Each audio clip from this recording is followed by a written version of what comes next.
So I just want to do a quick first impression of the SMAI Vanta Series power rack. I completed putting this together today, and I want to run through a few things I really like about it, along with a couple of small dislikes as well. The first thing to like is obvious: it looks awesome. It's a beefy-looking squat rack built with 75x 75 mm steel and 1-inch, 25 mm holes, which are the industry standard for commercial squat racks. I want to point out that it is most certainly commercial quality. The rack, in my opinion, is definitely on par with Rogue. When you look at the thickness of the steel and the hardware, these 1-inch bolts, it's clear how solid it really is. I didn't tighten one of these properly earlier, but these bolts truly hold the whole structure together. This leads me to the one thing I dislike, which is related to the bolts. Like almost all gym equipment, these use Nylock nuts. You can probably see the blue nylon ring inside them, which keeps them from loosening due to vibration over time. That's great, but they're a pain to tighten when assembling the rack. I had to use my rattle gun. Without it, I would have been stuck. I also had to buy a corresponding socket because 1-inch bolts are pretty big, and none of my socket sets included a 1-inch socket.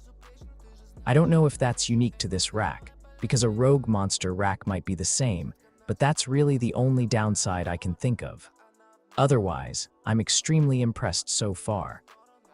These are the J-cups, sandwich-style J-cups with UHMW plastic all around, so they won't mark your bar.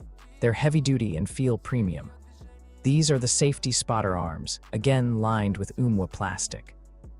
They're pretty long at 600 mm, or about 2 ft, which is much longer than the spotter arms on my previous rack.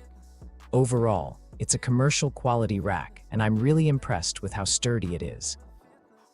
The reason I went for this specific rack, even though there are several other 3x3 racks with 1-inch holes, is the depth. The main rack itself has only about 75 mm of depth. I couldn't find another rack on the market that was this narrow. Even with the stabilizer feet, it's still not as deep as almost any other squat rack I looked at. As you can see, I'm in a bedroom with not much space, so this narrow design really mattered. I also assembled it slightly differently from the instructions.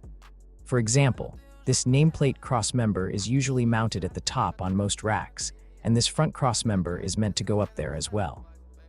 But I have a multi-grip pull-up bar on the way that will sit at the top, and these crossmembers would get in the way, so I repurposed the lower one for attachment storage. Speaking of attachments, I mentioned before that they all come with security pins. You don't need to use the pins all the time, but it's great that you can lock everything in securely so nothing moves.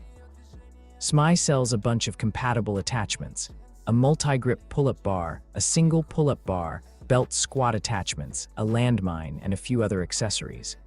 I'm excited to get deeper into their ecosystem. Anyway, that's just a quick first impression. I'm really happy with it so far. Thanks for watching. Bodylogic Lab.